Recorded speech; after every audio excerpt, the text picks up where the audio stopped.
चलिए दोस्तों, कैसे हो आप लोग। तो दोस्तों मैं आप सभी का स्वागत करता हूं आपके अपने प्रतिगुरी कॉमर्स अकेडमी पे। दोस्तों यहाँ पे अगर हम बात करें तो ऑलरेडी मैंने आपको पिछले चैप्टर की वन शॉट प्रोवाइड कर दी है। आज इस लेक्चर में मैं वापस से आपके नेक्स्ट चैप्टर की वन शॉट लेकर आया हूं। और मैं आपको एक चीज और बता दूं कि कमेंट सेक्शन में एक चीज ये चल रही है कि सर नोट्स कहां से मिलेंगे। नोट्स के लिए आपको कुछ नहीं करना है, आपको जस्ट नीचे डिस्क्रिप्शन में जाना है, आपको प्रदीप गिरी कॉलेज एंड स्कूल का टेलीग्राम चैनल एप्लीकेशन लिंक दिया रहेगा। और साथ ही साथ आपके गिरी tutorials 11th and 12th commerce करके आपका एक टेलीग्राम भी हमने सेपरेटली बनाया गया है। ठीक है, आप जाके वहां वो ज्वाइन कर सकते हो और वहां पे आपको सारे नोट्स जो है मिल जाएंगे। ठीक है, वो भी फ्री में मिलेंगे। ठीक है, अब यहां पे बात कर लेते हैं अनएम्प्लॉयमेंट इन इंडिया। सबसे पहली चीज हमें ये चीज समझनी जरूरी है कि अनएम्प्लॉयमेंट इन इंडिया, ये चैप्टर पढ़ने से पहले हमें ये समझना पड़ेगा कि अनएम्प्लॉयमेंट होता क्या है। देखो सीधी सादी भाषा में अगर मैं बात करूं तो अनएम्प्लॉयमेंट मतलब क्या होता है? बेरोजगारी। अनएम्प्लॉयमेंट मतलब क्या होता है? बेरोजगारी। यहाँ पे कुछ ऐसे लोग होते हैं, यहाँ पे कुछ ऐसे लोगों की बात होती है जो काम तो करना चाहते हैं लेकिन उन्हें किसी वजह से काम मिलता नहीं है, वो जॉबलेस होते हैं, उनको हम क्या कहते हैं? अनएम्प्लॉयड कहते हैं। और इसी चीज को हम क्या कहते हैं? अनएम्प्लॉयमेंट बोलते हैं। देखो पिछले चैप्टर में मैंने पॉपुलेशन के बारे में बात किया था। ठीक है, पॉपुलेशन की अगर बात करते हैं, इंडिया की पॉपुलेशन बहुत है, लोगों ने बहुत मेहनत की और पॉपुलेशन बहुत तेजी से क्या बढ़ाया हुआ है। ठीक है, जिसके बारे में हमने चैप्टर में पढ़ा हुआ है। अब यहाँ पे अगर हम बात करें तो पॉपुलेशन जो है वो तीन कैटेगरी में हम डिवाइड करते हैं। ठीक है, सबसे पहले दो कैटेगरी में डिवाइड करता हूं। एक होता है हमारा प्रोडक्टिव पॉपुलेशन और एक होता है हमारा अनप्रोडक्टिव पॉपुलेशन। अब सवाल ये उठता है कि सिर्फ प्रोडक्टिव पॉपुलेशन क्या होता है और अनप्रोडक्टिव पॉपुलेशन क्या होता है? प्रोडक्टिव पॉपुलेशन हम उस तरह की पॉपुलेशन को बोलते हैं जो क्या करता है, जो प्रोडक्शन प्रोसेस में हेल्प करता है या फिर पैसे अर्न करता है, उसको हम लोग प्रोडक्टिव पॉपुलेशन क्या बोलते हैं। अनप्रोडक्टिव पॉपुलेशन किसको बोलते हैं सर? कि ऐसी पॉपुलेशन जो काम नहीं करती है, पैसे के लिए काम नहीं करती है, उसको हम लोग अनप्रोडक्टिव पॉपुलेशन। सर क्या मैं एक प्रोडक्टिव पॉपुलेशन में आता हूं कि अनप्रोडक्टिव पॉपुलेशन में? देखो आप एक प्रोडक्टिव पॉपुलेशन में आते हैं। देखो सबसे पहली चीज आपने लोअर क्लासेस से ये चीज सीखी होगी, जो पॉपुलेशन होती है वो कैसे डिवाइड की जाती है? 0 से लेकर 14 ईयर्स का। ठीक है, फिर 15 टू लेकर 59 वाली एज, और फिर उसके बाद अगर हम बात करें तो 59 एंड अबव। क्या? 59 एंड अबव वाली एज यहाँ पे हमारी आ जाती है। ये तीन। अब सबसे पहली चीज अगर मैं बात करूं, ज्यादातर जो पॉपुलेशन हमारे देश में कौन सी? ये वाली पॉपुलेशन है जो क्या करती है? जो पैसे अर्न करने के बारे में सोचती है, जो प्रोडक्शन प्रोसेस में इन्वॉल्व होती है। इसको हम लोग क्या कहते हैं? इसको हम लोग प्रोडक्टिव पॉपुलेशन क्या कहते हैं? क्या कहते हैं? इसको हम लोग प्रोडक्टिव पॉपुलेशन बोलते हैं। लेकिन ये जो 0 to 14 वाला और 59 वाला जो पॉपुलेशन होता है, इसको हम लोग क्या कहते हैं? इसको हम लोग अनप्रोडक्टिव पॉपुलेशन बोलते हैं, क्योंकि ये किसी भी तरीके से आपके प्रोडक्शन प्रोसेस में इन्वॉल्व होता नहीं है। इतनी चीज क्लियर हो गई होंगी मेरे ख्याल से। ठीक है, अब चलो आगे बढ़ते हैं। अब आगे क्या है? सबसे पहले क्या दिया? देखो मीनिंग ऑफ अनएम्प्लॉयमेंट दिया। अनएम्प्लॉयमेंट मतलब क्या होता है? जब कभी भी ये एज क्राइटेरिया वाले यानी 15 से लेकर 59 की एज क्राइटेरिया वाले क्या कह रहे हैं? घर पे आइडल बैठे हुए, जॉब नहीं कर रहे हैं, ठीक है, पैसे अर्न नहीं कर रहे, तो उस इनको हम क्या करेंगे? अनएम्प्लॉयड कहेंगे। ये 0 से लेकर 14 और 59 वाला अभी ये बेटा अभी अभी पैदा हुआ है, पैदा होकर तुरंत जॉब पे जाने लगेगा क्या? क्या पैसे अर्न करने लगेगा? नहीं। तो इसको हम एम्प्लॉयमेंट में काउंट करेंगे क्या? नहीं, इसको एम्प्लॉयमेंट में काउंट नहीं करेंगे। ये भाई साहब है, इसकी कमर ढीली हो चुकी है, पैर में घुटने में दर्द आने लग गया है, ये जाके जॉब करेगा क्या? नहीं, ये जॉब नहीं करेगा। तो इसको भी हम लोग एम्प्लॉयमेंट में जोड़ते नहीं, बस इस पॉपुलेशन को हम लोग क्या कहते हैं? जोड़ते हैं। क्या बोला गया? Unemployment means the people who want to work and can work but cannot find a job। क्या बोला गया? अनएम्प्लॉयमेंट मतलब क्या होता है? कुछ ऐसे लोग जो काम करना भी चाहते हैं और काम करने लायक भी है लेकिन उनको काम मिलता नहीं है, तो उसको हम लोग क्या बोलते हैं? अनएम्प्लॉयमेंट बोलते हैं। क्या बोलते हैं? अनएम्प्लॉयमेंट। जैसे अभी फॉर एन एग्जाम्पल अगर मैं बात करूं, एक बच्चा है, ठीक है, एक बच्चा जब तक वो 14 साल की उम्र का होता है, ठीक है, अब वो काम करना चाहता है, ठीक है, लेकिन उसको काम नहीं मिल रहा है, ठीक है, क्या उसको मैं अनएम्प्लॉयड कहूंगा? नहीं, उसको अनएम्प्लॉयमेंट नहीं कहेंगे। क्यों? क्योंकि इनको अलाउंस ही नहीं है गवर्नमेंट ऑफ महाराष्ट्र या फिर गवर्नमेंट ऑफ इंडिया द्वारा कि ये क्या कर सके, ये कहीं पे जॉब कर सके। ठीक है, लेकिन यही अगर एक बंदा जब 18 साल की उम्र का हो जाता है, वो काम करना चाहता है, ठीक है, काम करने लायक भी है लेकिन उसको जॉब नहीं मिल रही, तो क्या मैं उसको अनएम्प्लॉयड कहूंगा? हाँ, मैं उसको अनएम्प्लॉयड कहूंगा। क्यों? क्योंकि वो इस वाले क्राइटेरिया में आ जाता है। इतनी चीजें क्लियर हो गई। अब इंडिया में अगर मैं बात करूं, अगर कोई भी बंदा हफ्ते में 14 घंटे से कम का काम करता है, कितने घंटे का? 14 घंटे से कम का काम करता है पूरे एक हफ्ते में, तो उसे क्या कहा जाता है? उसे अनएम्प्लॉयड क्या कहा जाता है। और जो लोग आपके कम से कम 15 से लेकर 28 घंटे काम करते हैं, क्या कहते हैं? 15 से लेकर 28 घंटे काम करते हैं, तो उनको हम लोग क्या बोलते हैं? अंडर एम्प्लॉयड का बोलते हैं। और जो लोग ये 15 से 28 घंटे से ज्यादा काम करते हैं, उनको हम लोग क्या कहते हैं? फुल टाइम एम्प्लॉयड क्या कहते हैं। क्लियर होगा? अगर कोई भी बंदा क्या कर रहा है? 14 घंटे से कम का काम कर रहा है पूरे एक हफ्ते में, वो क्या कहलाएगा? वो अनएम्प्लॉयड कहलाएगा। अगर वो 15 से लेकर 28 घंटे काम कर रहे हैं तो उसको हम लोग क्या बोलेंगे? अंडर एम्प्लॉयड, यानी वो पूरी तरीके से एम्प्लॉयड ये भी नहीं कहेंगे हम। ठीक है, और जो बंदा 28 घंटे से ज्यादा काम कर रहा है एक हफ्ते में, उसको हम लोग क्या कहेंगे? Full time employed. क्या कहेंगे? Full time employed. इतनी चीजें क्लियर हो गई, ठीक है। मतलब ये दिन का कुछ नहीं तो 8 घंटा क्या कर रहा है? काम कर रहा है। डन, ठीक है। अब यहां पे टाइप्स ऑफ अनएम्प्लॉयमेंट देखो, एम्प्लॉयमेंट को भी दो तरीके से डिवाइड किया गया है। एक होता है रूरल एम्प्लॉयमेंट और एक होता है आपका अर्बन एम्प्लॉयमेंट। फिर आगे डिवाइड किया गया, इसके बारे में हम लोग यहां पे देखने वाले।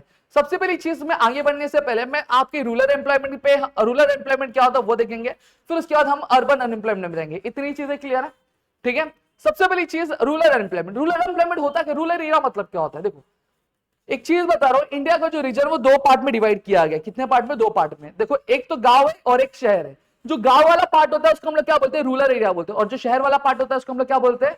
उसको हम लोग अर्बन एरिया बोलते हैं। ऐसी कोई भी अनएम्प्लॉयमेंट, मतलब ऐसा कोई भी बंदा जो गांव में रहता है, काम करना भी चाहता है, काम करने लायक भी है, लेकिन उसको जॉब नहीं मिल रही है, तो उसको हम लोग क्या बोलेंगे? रूरल अनएम्प्लॉयमेंट बोलेंगे।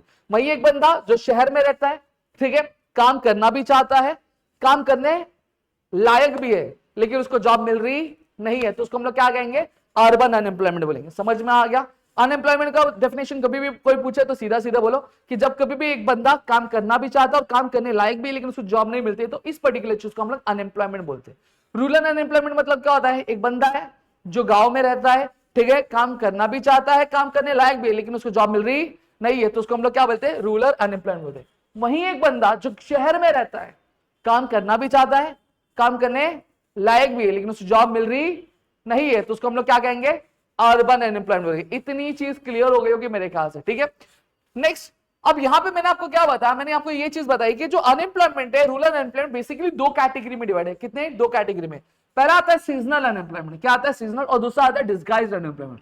सीजनल अनएम्प्लॉयमेंट मतलब क्या होता है? देखो एक चीज आपने देखा होगा, गांव में खेती बाड़ी होती है, ठीक है, लोग क्या कहते हैं? खेत में जाते हैं मेहनत करते हैं, ठीक है, फसल उगाते हैं। अब मुझे बताना कि साल में क्या 365 दिन खेती होती है क्या? नहीं, 365 दिन तो नहीं होती है सर। साल में 2 बार या 3 बार ही खेती होती है, ठीक है, जहां पे कुछ पर्टिकुलर मंथ तो वो बहुत मेहनत करते हैं, फिर उसके बाद उनको गैप आता, फिर कटाई छटाई होती है, फिर एक पर्टिकुलर मंथ आता है, फिर कटाई छटाई, बस उसके बाद पूरा साल जो किसान होता है वो क्या होता है? फ्री होता है, ठीक है। अब बताओ, ये जो किसान काम तो कर रहा है, लेकिन क्या ये काम इसके पास पूरे साल भर है क्या? नहीं, ठीक है, ये पर्टिकुलर मंथ तक है, कुछ ड्यूरेशन ऑफ टाइम तक है, कुछ पीरियड ऑफ मंथ तक है। सही बात बोल रहा हूं, हाँ या ना? तो इस तरह की अनएम्प्लॉयमेंट को हम लोग क्या बोलते हैं? सीजनल अनएम्प्लॉयमेंट बोलते हैं। समझ में आ गया? सेम तरीके से एक बंदा है जो क्या बजाता है? जो शादियों में बैंड बजाता है, ठीक है, या फिर कोई भी एक्टिविटी परफॉर्म करता है जो शादियों में परफॉर्म होती है, ठीक है। अब उसको ऑर्डर मिलेगा कब मिलेगा? जब शादी होगी तभी मिलेगा। अब शादी क्या है? 365 दिन हर कोई शादी करता रहता है क्या? नहीं ना, 365 दिन शादी करके करेगा क्या? ठीक है, शादियां क्या होती है? शादियां या तो ठंडी के मौसम में होती है या फिर गर्मियों के मौसम में होती है। सही बोल रहा हूँ कि गलत बोल रहा हूँ? सही बात है, ठीक है। तो उसको जो ऑर्डर मिलेंगे वो कभी मिलेंगे? या तो ठंडियों के मौसम मिलेंगे या फिर गर्मियों के मौसम में। ऐसा भी नहीं कि जितने दिन शादी रहेगी उतने दिन उसको ऑर्डर ही मिलता रहेगा। सही बात है। तो अब यहाँ पे वो काम तो कर रहा है, लेकिन काम क्या पूरे साल भर है क्या? नहीं, कुछ पर्टिकुलर मंथ तक ही है। तो इस तरह की अनएम्प्लॉयमेंट को हम लोग क्या कहते हैं? सीजनल अनएम्प्लॉयमेंट बोलेंगे। क्या बोलेंगे इसको हम लोग? सीजनल अनएम्प्लॉयमेंट बोलेंगे। डन। देखो यही बोला गया, this happens when people are out of work during a certain month और सीजन। फॉर एग्जांपल क्या बोला गया? Farmers work only during the crop growing season. In the off season about 5 to 7 months they have no work. It also occurs in job like sugar factory, tourism, fishing. सही बात है ना? यही चीज बोली। क्या बोला गया? It happens when the people are out of work during the certain months और सीजन। मतलब क्या बोला गया? यही चीज बोली गई कि ये सीजनल अनएम्प्लॉयमेंट मतलब कब होता है? जब कभी भी लोग क्या होते हैं, कुछ पर्टिकुलर ड्यूरेशन या फिर कुछ पर्टिकुलर मंथ तक क्या होते हैं? अनएम्प्लॉयड होते हैं, उनके पास काम नहीं होता है, तो उसे हम क्या कहेंगे? सीजनल अनएम्प्लॉयमेंट कहेंगे। यहाँ पे मैंने आपको फार्मर वाला एग्जांपल दे दिया था। सेम तरीके की चीज कहां पे होती है? टूरिज्म में भी होती है। अब मुझे बताओ कि टूरिस्ट जो होते हैं किसी भी पर्टिकुलर टूरिस्ट वाली जगह पे क्या पूरे साल में 365 दिन जाते हैं क्या? नहीं। अब जैसे for example if I talk about Lonavala, ठीक है, लोग लोनावला क्या 365 दिन जाते हैं? नहीं, 365 दिन नहीं जाते लोनावला, ठीक है। बारिश का मौसम आता है तब लोग बहुत ज्यादा पसंद करते हैं। गोवा, मुझे बताओ गोवा क्या हर लोग 365 दिन जाते हैं? नहीं, गोवा जाना कब पसंद करते हैं? गर्मियों के मौसम में पसंद करते हैं, या फिर क्रिसमस आती है तो पसंद करते हैं। अब मुझे एक चीज बताना, वहां पे जो बीचेस पे लोग काम करते हैं, क्या उन बीचेस पे जो शॉप्स लगाते हैं या फिर जो टैक्सी ड्राइवर्स होते हैं जो स्पेशली टूरिस्ट के लिए, क्या वो साल भर एम्प्लॉयड होते हैं क्या? नहीं, साल भर एम्प्लॉयड नहीं होते सर। जब टूरिस्ट आने वाले रहते हैं तभी वो एम्प्लॉयड होते हैं। तो इसे हम लोग क्या कहेंगे? बोलो। आप सब प्रेजेंट है, सब प्रेजेंट है, ठीक है। इतनी चीजें क्लियर हो गई। डन, ठीक है, ठीक है, इतना क्लियर हो गया। तो टूरिज्म चीज फिर सेम चीज फिशरीज के साथ भी यही चीज होती है। Next we are having disguised unemployment. अब डिस्गाइज्ड अनएम्प्लॉयमेंट को क्या बोलते हैं? डिस्गाइज्ड अनएम्प्लॉयमेंट को हम लोग क्या बोलते हैं? हिडन अनएम्प्लॉयमेंट बोलते हैं। क्या बोलते हैं? Hidden unemployment. अब मान लो मैं यहाँ पे पढ़ा रहा हूँ, क्या पढ़ा रहा हूँ मैं पढ़ा रहा हूँ अर्थशास्त्र यानी इकोनॉमिक्स पढ़ा रहा हूँ, मैं नाम टीचिंग इकोनॉमिक्स। अब यहाँ पे एक अकेला बंदा इकोनॉमिक्स पढ़ा सकता है कि नहीं पढ़ा सकता? और पढ़ा रहा भी है। अब यहाँ पे मैं क्या करूँ? 10 टीचर और लगा दूं, 10 टीचर मिलकर इकोनॉमिक्स पढ़ाओ, ठीक है? एक पढ़ाएगा सीजनल अनएम्प्लॉयमेंट, एक पढ़ाएगा आपका डिस्गाइज अनएम्प्लॉयमेंट, एक पढ़ाएगा अर्बन अनएम्प्लॉयमेंट। मुझे बताओ क्या जरूरत है? अगर 10 में से अगर 4 टीचर चले भी जाए तो कुछ फर्क पड़ने वाला है क्या? नहीं, कुछ फर्क नहीं पड़ने वाला। अगर सबके सब चले गए, सिर्फ एक अकेला बंदा भी पढ़ेगा तो कुछ फर्क पड़ने वाला है क्या? क्या सर्विस में क्वालिटी चेंज हो जाएगी क्या? नहीं, कुछ नहीं चेंज होने वाला है। इसी चीज को हम लोग क्या बोलते हैं? डिस्गाइज्ड अनएम्प्लॉयमेंट, या फिर इसको हम लोग क्या बोलते हैं? हिडन अनएम्प्लॉयमेंट बोलते हैं, ठीक है? जहां पे क्या करते हैं, एक पर्टिकुलर काम को, कोई एक पर्टिकुलर काम होता है, उस पर्टिकुलर काम को क्या करते हैं, जितनी जरूरत है, जितने लोग जरूरत है उस काम को करने के लिए, उससे ज्यादा लोग क्या करते हैं, उस एक्टिविटी को परफॉर्म करते हैं। उसको हम लोग क्या बोलते हैं? उसको हम लोग बोलते हैं डिस्गाइज अनएम्प्लॉयमेंट बोलते हैं। समझ में आ गया? देखो क्या बोला गया, यही बोला गया, here more people work than needed. यहाँ पे इस तरह के काम में क्या होता है, यहाँ पे जितने लोग जरूरत है काम करने के लिए, उस एक्टिविटी को परफॉर्म करने के लिए, उस काम को परफॉर्म करने के लिए, उससे ज्यादा लोग क्या करते हैं, वहां पे काम करते हैं। Even if some workers leave, production does not reduce. अगर कोई जो बंदा है, अगर वो वर्कर है, वो क्या कर देता है, अगर काम छोड़ भी देता है तो भी प्रोडक्शन प्रोसेस में कोई भी चेंज आने वाला नहीं है, कोई भी बदलाव आने वाला नहीं है। इसका मतलब कोई भी यहाँ पे क्या होता है, ज्यादा एक्स्ट्रा वर्क करवाया जाता है लेकिन कॉन्ट्रीब्यूशन जो होता है जीरो होता है, ठीक है? ये ज्यादातर कहां पे होता है मालूम है क्या? जॉइंट फैमिली में होता है। आपने गांव में देखा होगा कि जॉइंट फैमिलीज होती है जो खेती बाड़ी करती है। अब पूरा पूरा का पूरा खानदान चला जाता है सुबह सुबह ये खोइता लेके घास काटने के लिए। क्यों क्यों कहा जाता है? बोलता है कि खेती का काम करना, तो पूरा का पूरा खानदान लेके जाते हैं। अब वो काम शायद 4 लोग घर के कर सकते हैं, बाकी लोग बाकी कुछ काम भी कर सकते हैं। सही बात है। तो ये क्या होता है, ये एक तरह का हिडन अनएम्प्लॉयमेंट, इसको हम लोग डिस्गाइज अनएम्प्लॉयमेंट। डन। अब next next we are having urban unemployment. मैंने ऑलरेडी बताया अर्बन अनएम्प्लॉयमेंट क्या होता है। अर्बन अनएम्प्लॉयमेंट एक ऐसे तरीके अनएम्प्लॉयमेंट में जहां पे जो बंदा वो शहर में रहता है, ठीक है, वो काम करना भी चाहता है, काम करने लायक भी होता है, लेकिन उसको काम मिलता है क्या? नहीं मिलता। तो उसको हम लोग क्या बोलते हैं? अर्बन अनएम्प्लॉयमेंट क्या बोलते हैं। सबसे पहली चीज क्या आता है? एजुकेटेड अनएम्प्लॉयमेंट आता है। अब ये कब होता है? जब एक बंदा पढ़ा लिखा होता है, 10वीं पास होता है, ग्रेजुएट होता है या फिर पोस्ट ग्रेजुएट होता है, वो काम करना भी चाहता है, ढूंढता भी, लेकिन जॉब मिलती नहीं है, ठीक है? इसकी this happens because there are fewer jobs opportunity compare to the number of educated people. ये चीज कब होती है? देखो हमारे देश में पॉपुलेशन बहुत ज्यादा बढ़ रही है, ठीक है, लेकिन जिस हिसाब से लोगों की जो ग्रोथ हो रही है, लोगों के जो काउंट ग्रो हो रहा है, उस तरीके से क्या इंडस्ट्रीज ग्रो हो रही है क्या? क्या उस तरीके से जॉब क्रिएट हो रहा है क्या? नहीं। यहाँ पे आज के डेट में हर कोई बंदा पढ़ रहा है, भले नाम के लिए पढ़ रहा होगा, ठीक है, लेकिन पढ़ रहा है, ठीक है? तो यहाँ पे एजुकेटेड लोग बहुत ज्यादा हो रहे हैं, लेकिन एम्प्लॉयमेंट उतनी रेस हो रही है क्या? नहीं, उतनी एम्प्लॉयमेंट रेस नहीं हो रही है। समझ में आ गया? उतनी एम्प्लॉयमेंट रेस नहीं हो रही है। तो इसकी वजह से क्या होता है, ये एजुकेटेड अनएम्प्लॉयमेंट क्या क्रिएट होता है। बहुत सारे जो स्टूडेंट्स होते हैं वो क्या प्रेफर करते हैं, वो ऑफिस जॉब क्या प्रेफर करना पसंद करते हैं, जहां पे ऑफिस पे जाए, उन्हें कुछ पर्टिकुलर काम हो, लिखने पढ़ने का ही काम हो, वो उस तरह के जॉब क्या प्रेफर करते हैं। क्यों? क्योंकि उनको प्रैक्टिकल स्किल्स नहीं होती हैं, ठीक है? क्यों? क्योंकि उनको प्रॉपर जॉब ऑप्शंस के बारे में पता होता नहीं है। Done. Next we are having industrial unemployment. Industrial unemployment मतलब क्या होता है? ये इस तरह की एम्प्लॉयमेंट है जो हमें फैक्ट्रीज और इंडस्ट्रीज में क्या देखने मिलती है। ये दोनों को अफेक्ट करता है, ये स्किल्ड और अनस्किल्ड वर्कर्स। जो स्किल्ड वर्कर्स क्या होते हैं, देखो एक मैं हूं, मुझे मशीन चलाने आती है, तो मैं क्या हो गया? स्किल्ड वर्कर हो गया। मैं वहीं एक दूसरा बंदा है जिसको मशीन चलानी नहीं आती, सिर्फ वो क्या करता है, वो सामान एक जगह से उठा के दूसरी जगह लेकर जाता है, ठीक है, ऑयलिंग करता है, मशीन साफ करता है। तो ये स्किल चाहिए क्या? मशीन साफ करने के लिए स्किल चाहिए रहती है क्या? नहीं।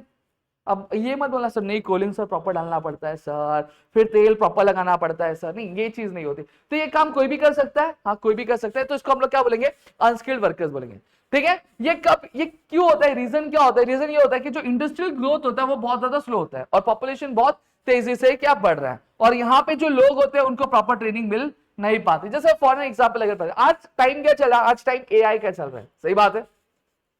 There are many peoples who are upgrading themselves regarding the AI, जहां पे वो एआई की ट्रेनिंग ले रहे हैं कि किस तरीके से काम करना चाहिए, किस तरीके से चीजें करनी चाहिए। जैसे फॉर एग्जांपल अभी ये जो पीडीएफ है, ठीक है, ये पीडीएफ कितने पेज की है? वो 3 पेज की है। कितने पेज की है? ये 3 पेज की पीडीएफ है टोटल, बरोबर। अब यहाँ पे कोई बंदा रहेगा जो ट्रेडिशनल काम करता रहेगा, वो क्या करेगा, वो इधर टेक्स्ट बुक रखेगा, खट खट खट खट टाइप करेगा, कुछ नहीं जाएगा, उसको 3-4 घंटा जाएगा, बरोबर। मैंने ये पीडीएफ कितने मिनट में बनाई है बताओ, आधा घंटा, मात्र आधा घंटा। क्यों? क्योंकि मैंने अपने आप को अपग्रेड किया है, किसकी वजह से, एआई की मदद से। मैं यहाँ पे पूरी की पूरी पीडीएफ मैंने आधे घंटे में बना दी है, पूरे नोट्स के साथ, सारी चीजों के साथ, समझ में आ गया। तो ये क्या होता है, ये आपका अपग्रेडेशन, इसको कहते हैं स्किल कहते हैं, ठीक है। और वहीं पे अगर मैं पुराने ट्रेडिशनल मेथड यूज करूंगा तो बट ऑब्वियसली बात है, मैं रेस से क्या हो जाऊंगा, मैं बाहर हो जाऊंगा। अब ये हर कोई नहीं कर पाता, क्यों? क्योंकि उनको प्रॉपर ट्रेनिंग नहीं मिलती है, ठीक है, उनको प्रॉपर गाइडेंस नहीं मिल पाता है, ठीक है। तो इस वजह से क्या होता है, जो वर्कर्स होते हैं, वर्कर्स प्रॉपर्ली जॉब्स के लिए एक जगह से दूसरी जगह जा नहीं पाते, या फिर नई मशीन आती है या फिर नई टेक्नोलॉजी आती है तो उससे एडजस्ट हो पाते नहीं है। समझ में आ गया? तो मेरे ख्याल से इतनी चीजें आपको क्लियर हो गई होंगी, ठीक है, इतनी चीजें मेरे ख्याल से आप सभी को क्लियर हो गई होंगी। अब आगे बढ़ते हैं, जब मैं आगे बात करूंगा, now we are going to study what are the types of industrial unemployment, मतलब इंडस्ट्रियल अनएम्प्लॉयमेंट के टाइप्स क्या है वो हम लोग देखने वाले हैं। यहाँ पे आप लोग 4 टाइप्स देखने वाले हैं। सबसे पहली चीज आती है टेक्नोलॉजिकल अनएम्प्लॉयमेंट। जब क्या होता है, जब देखो अब मशीन्स आ जाती है, ठीक है, पहले क्या होता था, इंडस्ट्रियल रेवोल्यूशन आने से पहले लोग क्या करते थे, लोग हाथों से काम किया करते थे। If you might be knowing कि पहले जो कपड़े भी होते थे वो हाथों से बनाए जाते थे, ठीक है, हर एक चीज हाथों से प्रोड्यूस की जाती थी। अगर आप एक टेक्सटाइल में जाओगे ना तो टेक्सटाइल में एक ऐसी मशीन रखी जाती थी और वहां पे एक बंदा बैठता था और एक यहाँ पे, जहां पे एक बंदा धागा देता था, फिर दूसरा बंदा दूसरा धागा क्या थमाता था। तो इस तरीके से के कपड़े, एक कपड़ा क्या फॉर्म होता था। बट जो मशीन्स आई तो क्या हो गया, अब ये 2 वर्कर्स की जरूरत है क्या? नहीं, अब एक ही वर्कर की जरूरत है। क्यों? क्योंकि अब मशीन जो है वो 2 वर्कर का काम क्या अकेले कर पा रही है, ठीक है। मशीन को हैंडल करने के लिए क्या 2 लोग चाहिए? नहीं, मशीन को हैंडल करने के लिए सिर्फ एक ही बंदा चाहिए। तो दूसरा क्या हो गया, अनएम्प्लॉयड हो गया, उसकी जॉब तो गई, चली गई। तो इस तरह की अनएम्प्लॉयमेंट को हम लोग क्या बोलते हैं, टेक्नोलॉजिकल अनएम्प्लॉयमेंट बोलते हैं। अब वो बंदा अनएम्प्लॉयड क्यों हुआ? क्योंकि नई टेक्नोलॉजी आ गई थी, नई मशीन्स आ गई थी, नया तरीका आ गया था, इस वजह से वो क्या हो गया, अनएम्प्लॉयड हुआ। तो इसी को हम क्या बोलेंगे, टेक्नोलॉजिकल अनएम्प्लॉयमेंट बोलेंगे। Next we are having frictional unemployment. क्या बोलते हैं, फ्रिक्शनल अनएम्प्लॉयमेंट। फ्रिक्शनल अनएम्प्लॉयमेंट क्या होता है, ये टेम्पररी अनएम्प्लॉयमेंट क्या होता है, क्या होता है, ये टेम्पररी अनएम्प्लॉयमेंट होता है, ठीक है। It occurs when workers lose jobs due to short term problems like machine breakdown, no raw materials, power cuts और साइट्स। ये क्या होता है, देखो फ्रिक्शनल है। अभी जैसे जो इलाके में मैं रहता हूँ, इलाका, हाँ ठीक है, जिस इलाके में मैं रहता हूँ उसका नाम बोईसर है, ठीक है, तारापुर में आता है, तारापुर बोईसर, बोईसर तारापुर में एक ही है, ठीक है। अब यहाँ पे क्या होता है, हमारा शुक्रवार का एक दिन होता है। अब शुक्रवार के दिन क्या होता है, लाइट चली जाती है और कभी कभी मन किया तो खुद ही लाइट काट देते हैं लोग, ठीक है। अब इसकी वजह से क्या होता है, जो एमआईडीसी है, महाराष्ट्र इंडस्ट्रियल डेवलपमेंट कॉर्पोरेशन, इसमें कई सारे क्या है, कंपनीज है, ठीक है, जहां पे इलेक्ट्रिसिटी की वजह से ही प्रोडक्शन का काम क्या चलता है। अब क्या हो गया, अब लाइट चली गई तो मशीन काम करेगी क्या? नहीं, मशीन नहीं काम करी। चलो जिसके पास जनरेटर होगा वो चलो जनरेटर की मदद से काम करवा लेगा, लेकिन जिसका जनरेटर नहीं रहेगा वो तो बैठा रहेगा, उसके वर्कर्स क्या रहेंगे, बैठे रहेंगे। क्या उस पर्टिकुलर टाइम तक काम करेंगे? नहीं। तो उस पर्टिकुलर काम के टाइम तक वो काम करना भी चाहते, काम करने लायक भी है, लेकिन काम कर पा रहे क्या? नहीं कर पा रहे। क्यों? क्योंकि लाइट चली गई है, या फिर मशीन क्या हो गई, खराब हो गई, या फिर रॉ मटेरियल नहीं है। तो इस तरह के अनएम्प्लॉयमेंट को हम लोग क्या बोलते हैं, फ्रिक्शनल अनएम्प्लॉयमेंट बोलते हैं। अभी जैसा मैं हूं, ठीक है, मान लो सब लाइट वेट चली गई, गुल हो गई एकदम, मतलब इन्वर्टर चला गया। अब मैं पढ़ाना भी चाहता हूं, पढ़ाने लायक भी हूं, लेकिन पढ़ा पा रहा हूं क्या? नहीं, पढ़ा नहीं पा रहा हूं। तो यहाँ पे क्या, मैं उस पर्टिकुलर टाइम के लिए अनएम्प्लॉयड हो गया, तो इसको हम लोग क्या बोलेंगे, फ्रेशनल अनएम्प्लॉयमेंट। ये सिर्फ एक टेक्स्ट बुक में ही होता है। एक कभी भी कोई बंदा किसी जगह पे काम करता है तो उसमें से 100 में से 98% ऐसे लगता है अच्छा वाला ही चलिए, काम नहीं करना पड़ेगा, पैसा मिलने वाला है। समझ में आ गया, सिर्फ टेक्स्ट बुक वाली चीज है। फिर नेक्स्ट आता है आपका साइक्लिकल अनएम्प्लॉयमेंट। साइक्लिकल अनएम्प्लॉयमेंट क्या होता है? सबसे पहले चीज बिजनेस साइकिल समझो। बिजनेस साइकिल क्या होता है? देखो बिजनेस 2 तरीके से चलते हैं, या तो बिजनेस बहुत तेजी से चलेगा जिसको हम बिजनेस का बूम पीरियड बोलते हैं। क्या बोलते हैं? Boom period. और एक जो होता है बिजनेस का रिसेशन होता है। रिसेशन मतलब कि अब बिजनेस में मंदी आई रहती है, बिजनेस चलता नहीं। अब बिजनेस बहुत अच्छा खासा चल रहा है तो बिजनेसमैन क्या सोचता है कि और प्रोडक्शन करता हूं, और काम करता हूं, और काम को बड़ा करता हूं, और पैसे आएंगे। सही बात है। लेकिन जब वही बिजनेस मंदी में चलेगा तो जो बॉस होगा वो क्या करेगा, वो प्रोडक्शन कम कर देगा। जब प्रोडक्शन कम कर देगा तो बड़ा ऑब्वियस सी बात है, जो वर्कर्स की उतनी रिक्वायरमेंट रहेगी क्या? नहीं, वर्कर्स की उतनी रहेगी तो वर्कर्स को जॉब पे रखेगा कि निकालेगा? निकालेगा। तो जब कभी भी इस वजह से क्या होता है, एम्प्लॉयमेंट क्या होती है, खत्म होती है, तो उसको हम लोग क्या बोलते हैं, साइक्लिकल अनएम्प्लॉयमेंट बोलते हैं। ठीक है, ये कब होता है? जब इकोनॉमी क्या होती है, वीक होती है, रिसेशन या फिर डिप्रेशन का पीरियड चलता रहता है, जहां पे लोग खरीदते कम है, जब लोग खरीदेंगे कम तो कंपनी बनाएगी कम, जब कंपनी बनाएगी कम तो प्रोडक्शन कम हो रहा है, जब प्रोडक्शन कम हो गया तो लेबर का करेंगे क्या, तो लेबर को क्या करना पड़ता है, हटाना पड़ता है। तो इसी चीज को हम लोग क्या बोलते हैं, साइक्लिकल अनएम्प्लॉयमेंट बोलते हैं। Done. Next we are having structural unemployment. ये कब होता है, ये this happens when there is a mismatch between the worker skills and the available job. It occurs due to the major, छोड़ो यहाँ पे आता है, ठीक है। अब जैसे फॉर एग्जांपल मैं हूं, ठीक है, मैं एक ऐसा बंदा हूं जो क्या कर सकता है, जो पढ़ा अच्छा सकता है, ठीक है। मैं जॉब ढूंढ रहा हूं, मेरे को पढ़ाने की जॉब नहीं मिल रही, मुझे क्या बोला जा रहा है, मुझे बोला जा रहा है बेटा बिल्डिंग बनाओ, क्या बनाओ, बिल्डिंग बनाओ। अब यहाँ पे देखो मुझे जॉब मिल रही है, लेकिन मेरी स्किल क्या है, पढ़ाने की। क्या मैं बिल्डिंग बना सकता हूँ, क्या नहीं। मेरी स्किल और जो जॉब मुझे मिल रही है क्या वो मैच खा रही है, क्या नहीं मैच खा रही। तो जब कभी भी इस वजह से अनएम्प्लॉयमेंट होगी तो इसको हम लोग क्या बोलेंगे, स्ट्रक्चरल अनएम्प्लॉयमेंट क्या बोलने वाले हैं। डन, क्लियर हो गया, इतनी चीजें क्लियर है, ठीक है। Next we are going to study about the causes of the unemployment. अब अनएम्प्लॉयमेंट होता क्यों है, क्या क्या रीजन है अनएम्प्लॉयमेंट होने के, वो हम लोग क्या देखने वाले।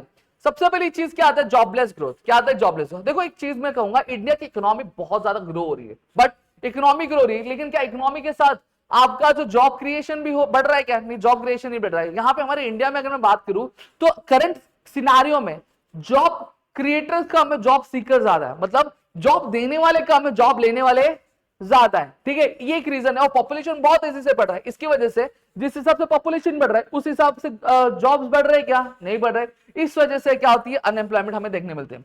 दूसरा क्या आता है, इंक्रीज इन लेबर फोर्स। मैंने ऑलरेडी बताया, आज अगर हमारे देश में अगर हम देखें तो लोग पैदा बहुत ज्यादा हो रहे हैं लेकिन मर रहे कम है, ठीक है। अब जॉब नहीं मिलेगी तो वही सब होगा ना, ठीक है। लोग पैदा बहुत ज्यादा हो रहे हैं लेकिन मर रहे कम है। क्यों मर रहे कम है, रीजन क्या, अच्छी क्वालिटी ऑफ लाइफ मिल रही है उनको, ठीक है, अच्छा खान पान है, मेडिकल फैसिलिटीज अच्छी खासी मिल जा रही है, ठीक है। और लेकिन जो बर्थ रेट है वो बहुत ज्यादा है। अब यहाँ पे इसका मतलब क्या होता है कि वर्कर्स बहुत ज्यादा है, काम करने वाले बहुत ज्यादा है, लेकिन उस हिसाब से जॉब है क्या, नहीं जॉब है। तो उसकी वजह से क्या होगा, एम्प्लॉयमेंट होगा कि अनएम्प्लॉयमेंट होगा, अनएम्प्लॉयमेंट होगा। नेक्स्ट आता है एक्सेसिव यूज ऑफ मशीनरी। आज के टाइम पे हर कोई पैसा बचाना चाहता है, बचाना चाहते कि नहीं चाहते, सही बात है। मैं भी पैसा बचाना चाहता तो मैं यहाँ पे कैमरामैन रख सकता था, लेकिन मैंने क्या किया, मैंने जुगाड़ लगाया, एक फल्ली लगाया, कैमरा लगाया, सही बात है, आया ना।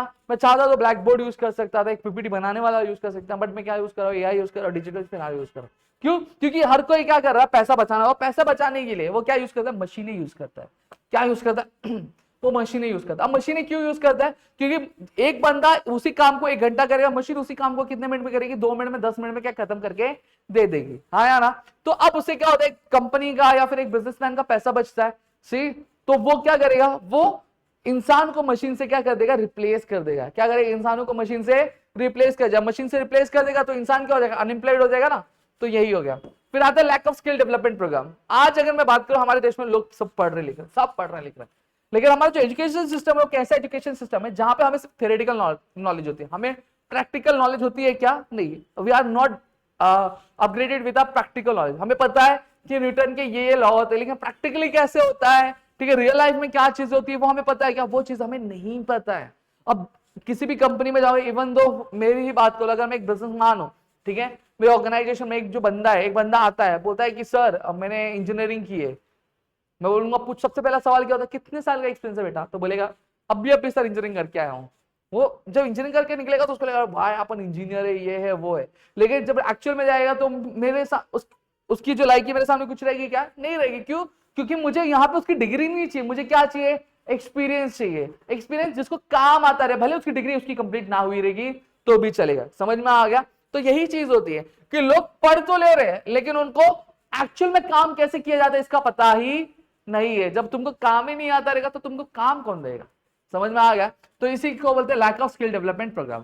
फिर आता है एक्सपेक्टेशन टुवर्ड्स द एम्प्लॉयमेंट। अब होता है ना, एक बंदा होता है, ठीक है, जैसे फॉर एग्जांपल मैं हूं, मैंने पढ़ लिया है, मैंने क्या किया, मैंने बीएमएस किया है, फिर मैंने एमबीए किया, मैंने मास्टर्स किया, अब आगे भी पढ़ रहा हूँ, ठीक है। तो मेरा क्या रहता है, भाई मैंने इतना पढ़ लिख लिया तो मेरे को एक हाई क्लास जॉब चाहिए। अभी जैसे सामने वाले भाई की मैं बात कर रहा हूँ, ये इसने क्या की, इंजीनियरिंग की है, क्या की, इंजीनियरिंग किया। अब इसका क्या रहता है, अब इंजीनियरिंग जब एक बंदा करता है तो वो सोच लेता है भाई जॉब लगेगी, एकदम लाखों में सैलरी उठाऊंगा, एक गाड़ी रहनी चाहिए, एक मस्त फ्लैट रहना चाहिए, 3-4 BHK का लग्जरी लाइफ रहनी चाहिए, और एक मस्त ऑफिस रहेगा जहाँ पे 4-5 लोग मेरे आगे पीछे घूमेंगे, सर सर सर करके साइन लेने के लिए मेरे आगे पीछे घूमेंगे। ये एक एक्सपेक्टेशन रहता है एक जॉब का। सही बात है। जब बंदा उतना पढ़ लेता है तो अब उसके चक्कर में भी यही चीज हो जाती है कि बंदे को जॉब उसके लायक की मिलती नहीं है तो वो काम करता नहीं है और इसकी वजह से वो क्या रहता है, अनएम्प्लॉयड रहता है। फिर सीजनल नेचर ऑफ एग्रीकल्चर, सही बात है, एग्रीकल्चर डिपेंड किस पे करता है, मानसून पे, और ये सीजनल होता है। अब पुअर इरिगेशन, बैड सॉइल, पुराने जो मेथड्स होते हैं, फार्म वर्कर्स होते हैं, उनको जॉब मिलती है लेकिन कुछ महीने तक ही मिलती है, बाकी पूरा महीना वो क्या रहते हैं, वो जॉबलेस रहते हैं। तो इसको हम लोग क्या बोलेंगे, सीजनल नेचर ऑफ एग्रीकल्चर बोलेंगे। फिर नेक्स्ट 7 पॉइंट क्या हमारा, slow rate of economic development. India development हो रही है, इंडिया की डेवलपमेंट हो रही है लेकिन बहुत स्लो हो रही है। क्यों, रीजन क्या है, पुअर इंफ्रास्ट्रक्चर है, ठीक है, लो इंडस्ट्रियल ग्रोथ है, एग्रीकल्चर फैसिलिटी इतनी अवेलेबल नहीं है, और जॉब, जिसकी वजह से जॉब अपॉर्चुनिटीज भी क्या होती है, कम होती जा रही है, खासकर रूरल एरियाज में। आज भी अगर मैं बात करूं ना कि हमारे देश में सबसे ज्यादा जो लोग एक्टिविटी परफॉर्म करते हैं वो प्राइमरी ऑक्यूपेशन, प्राइमरी ऑक्यूपेशन में क्या आता है, एग्रीकल्चर और एग्रीकल्चर रिलेटेड एक्टिविटीज। समझ में आ गया, लेकिन आज भी हमें एग्रीकल्चर फील्ड में इतना डेवलपमेंट देखने मिलता नहीं है। फिर आता है migration of rural employment, rural population. अब यहाँ पे जो गांव के लोग हैं वो क्या धीरे धीरे शहर की तरफ जा रहे हैं। शहर की तरफ क्यों जा रहे हैं, जॉब के लिए जा रहे हैं। हालांकि जो सिटीज है ऑलरेडी, सिटीज में ऑलरेडी लिमिटेड जॉब है, ठीक है, ऑलरेडी लिमिटेड जॉब है, लेकिन जितनी जॉब है उससे ज्यादा लोग सिटीज में आ जा रहे हैं। तो अब जब ज्यादा लोग आ रहे हैं और जॉब लिमिटेड है तो एम्प्लॉयमेंट होगा कि अनएम्प्लॉयमेंट, अनएम्प्लॉयमेंट होगा। समझ में आ गया, ये पूरी चीजें मेरे ख्याल से आपको क्लियर हो गई होंगी। अब आगे बढ़ते हैं। अब अगला टॉपिक अपना क्या है, अगला टॉपिक अपना specific measures undertaken by the government to generate employment. अब गवर्नमेंट ने क्या क्या एक्टिविटीज किया, फिर क्या क्या स्कीम्स लाए, क्या क्या प्लान लाए, जिसकी वजह से हमारे देश में जो एम्प्लॉयमेंट है वो बढ़ी है या कम हुई, वो देख लेते हैं। चलो, सबसे पहली चीज क्या आती है, एम्प्लॉयमेंट गारंटी स्कीम आती है। क्या आती है, एम्प्लॉयमेंट गारंटी स्कीम, जिसको हम लोग शॉर्ट फॉर्म में ईजीएस बोलते हैं। ये स्टार्ट कब हुआ था, महाराष्ट्र में स्टार्ट हुआ था। कभी स्टार्ट हुआ था, 28 मार्च 1972 में। आप और मैं तो पैदा ही नहीं हुआ था, हमारा नामो निशान ही नहीं था, ठीक है, तुम्हारे मम्मी पापा का टाइम चल रहा था। अब वहां पे ये प्रॉमिस किया गया था कि कम से कम जॉब्स हम क्या रूरल एरियाज में देंगे, ठीक है, पॉवर्टी हम क्या करेंगे, रिड्यूस करेंगे, अनएम्प्लॉयमेंट वाली जो प्रॉब्लम है उसे क्या हम खत्म कर देंगे, ठीक है। उस टाइम पे ये काम भी बहुत अच्छा किया था हमारा शामिल, और जिसको काम जब अच्छा किया तो बाकी स्टेट्स वालों ने भी क्या उसको अप्लाई करना शुरू किया।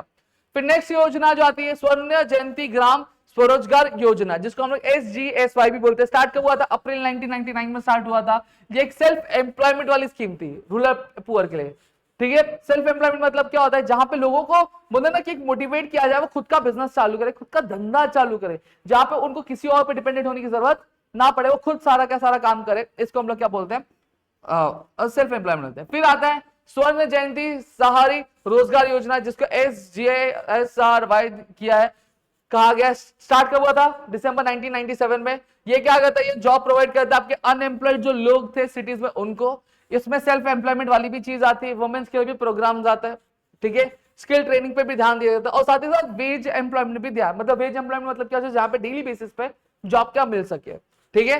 सेंट्रल गवर्नमेंट कितना पे करता था, सेंट्रल गवर्नमेंट इसमें 75% कॉस्ट, जो भी खर्च आता था उसका 75% कौन पे करता था, गवर्नमेंट पे कर दी थी। और स्टेट गवर्नमेंट कितना पे करता था, 25%। नेक्स्ट आता है प्रधानमंत्री रोजगार योजना, ठीक है। स्टार्ट कब हुआ था, ईयर 1993 में स्टार्ट हुआ था। ये क्या दे रहा था, एक सेल्फ एम्प्लॉयमेंट अपॉर्चुनिटी दे रहा था किसको, एजुकेटेड अनएम्प्लॉयड यूथ को, मतलब हम जैसे पढ़े लिखे लोग, ठीक है, जो पढ़े लिखे लेकिन उनके पास नौकरी नहीं है, तो उनको काम देने का काम किसने किया था, प्रधानमंत्री रोजगार योजना ने दिया था, ठीक है। नेक्स्ट आता है training rural youth for self employment, जो स्टार्ट कब हुआ था, ईयर 1979 में। It train rural youth so they could start their own work. It was merged with SGSY इन अप्रैल 1999। क्या हुआ, बोला गया स्टार्ट हुआ था ईयर 1979 में। ये क्या कर रहा था, जो रूरल यूथ थे, मतलब जो गांव में रहने वाले जो नौजवान बच्चे थे, उनको ट्रेन कर रहा था ताकि वो खुद का काम क्या शुरू कर सके। और ये जो पॉलिसी, ये आपके SGSY अगर मैं बात करूं तो आपका स्वर्ण जयंती ग्राम स्वरोजगार योजना से क्या हो गया था, मर्ज हो गया था, मिक्स हो गया था, ताकि ज्यादा एम्प्लॉयमेंट का क्रिएट की जा सके, अप्रैल 1999 में। फिर आता है जवाहर रोजगार योजना, जिसको हम लोग JRY बोलते हैं। स्टार्ट कब हुआ था, 1 अप्रैल 1989 में। ये क्या कर रहा था, ये जॉब्स क्रिएट कर रहा था, कहां पे, 120 बैकवर्ड रूरल डिस्ट्रिक्ट्स, मतलब बैकवर्ड मतलब जहां पे डेवलपमेंट का नामो निशान नहीं था, वहां पे। अप्रैल 1999 में ये क्या बन गया, जवाहर ग्राम समृद्धि योजना। इसको मतलब रीनेम किया गया, हमारे देश में नाम बहुत बदले जाते हैं, जगह के नाम बदल दिए जाते हैं, योजनाओं के नाम भी बदल दिए जाते हैं। फिर आता है Mahatma Gandhi national rural employment guarantee scheme, ठीक है, जिसको रीनेम किया गया था आपके 2 अक्टूबर 2009 में। ये गारंटी क्या करता था, it guarantees 100 days of paid work every year to one adult member of the rural household willing to do unskilled labour. क्या बोला गया है, बुलाइए गया, जहां पर ये जो चीज थी गवर्नमेंट गारंटी करती थी स्कीम के तहत कि जहां पे एक घर है, एक घर में जो सबसे बड़ा इंसान रहेगा या फिर एक जो अडल्ट पर्सन जिसकी उम्र 18 साल से ज्यादा रहेगी, उसको कम से कम 100 दिन की नौकरी मिलेगी और बाकी दिन पकौड़िया तलेगा। ठीक है, तो ये क्या कर रहा है, 100 दिन का तो कम से कम जॉब तो मिलेगा ही और उसको उसका पेमेंट क्या दिया जाएगा, जो कि एक अनस्किल्ड वर्क है। फिर आता है दीन दयाल उपाध्याय ग्रामीण कौशल्य योजना, ठीक है, जो 2014 में स्टार्ट हुई थी। अनाउंस कब किया गया था, 23 सितंबर 2014 में अनाउंस किया गया था। ये क्या कर रहा है, ये स्किल ट्रेनिंग प्रोवाइड कर रहा था और जो जॉब्स था वो रूरल यूथ को दे रहा था। एज कितने कौन सी एज वालों को दे रहा था, जिनकी उम्र 15 से 35 साल के बीच में है, वो भी सिर्फ गरीब घर वाले लोगों को, हम जैसे, हम भी गरीब है मतलब, ठीक है। ठीक है, नेक्स्ट आता है national policy for skill development and entrepreneurship. कभी आया, 2015 में आया। इसका एम क्या था, ये एंटरप्रेन्योरशिप और स्किल डेवलपमेंट क्या प्रमोट करना चाहता था, ये एनकरेज कर रहा था प्राइवेट सेक्टर को कि भैया प्राइवेट सेक्टर आप भी आओ, आप भी इसमें इन्वॉल्व हो, अपना कंट्रीब्यूशन दो, जहां पे जिसमें हम एंटरप्रेन्योरशिप क्या कर सके, प्रमोट कर सके। एंटरप्रेन्योरशिप क्यों सिखाया जा रहा है, देखो एंटरप्रेन्योरशिप इसलिए सिखाया जा रहा था, अगर हम जॉब क्रिएट करके देंगे तो वो जॉब्स एक ना एक दिन खत्म हो जाएगी, लेकिन वही जब हम एक एंटरप्रेन्योर क्रिएट करेंगे जो एक बिजनेस स्टार्ट कर सकते, बिजनेस रन कर सकते, तो वो जॉब और बनाएगा। समझ में आ रहा है, तो इसलिए इन्होंने क्या किया था, एंटरप्रेन्योरशिप क्या स्टार्ट किया था, खासकर औरतों के लिए। स्टार्टअप इंडिया इनिशिएटिव स्टार्ट कब हुआ था, जनवरी 2016 में हुआ था। क्या इंकरेज कर रहा था यंग पीपल को कि वो नए नए बिजनेस स्टार्ट करे और नई नई चीजें क्या इंडिया में इनोवेट करो सोसाइटी के लिए, समझा। फिर आता प्रधानमंत्री कौशल विकास योजना 2016-20 में स्टार्ट हुआ था, जहां पे स्किल ट्रेनिंग पे ध्यान दे रहा था और मॉनिटरी रिवॉर्ड दे रहा था अगर आपने ट्रेनिंग कंप्लीट कर ली तो। गवर्नमेंट ने इसके लिए कितना दिया था, 12,000 करोड़ दिए थे इस स्कीम के लिए। समझ में आ गया, तो यहाँ पे खत्म हो गया, हाँ खत्म हो गया। ठीक है, तो यहाँ पे पूरा का पूरा चैप्टर हमने कवर कर लिया। होप आपको चीजें अच्छी लगी, अगर अच्छी लगी तो प्लीज वीडियो को लाइक करिए, चैनल सब्सक्राइब नहीं किया तो चैनल को सब्सक्राइब कर देना, अपने दोस्तों से शेयर करना, ताकि और कई सारे वीडियोस आपके लिए मिलते हैं अगले वीडियो में। जय हिंद दोस्तों।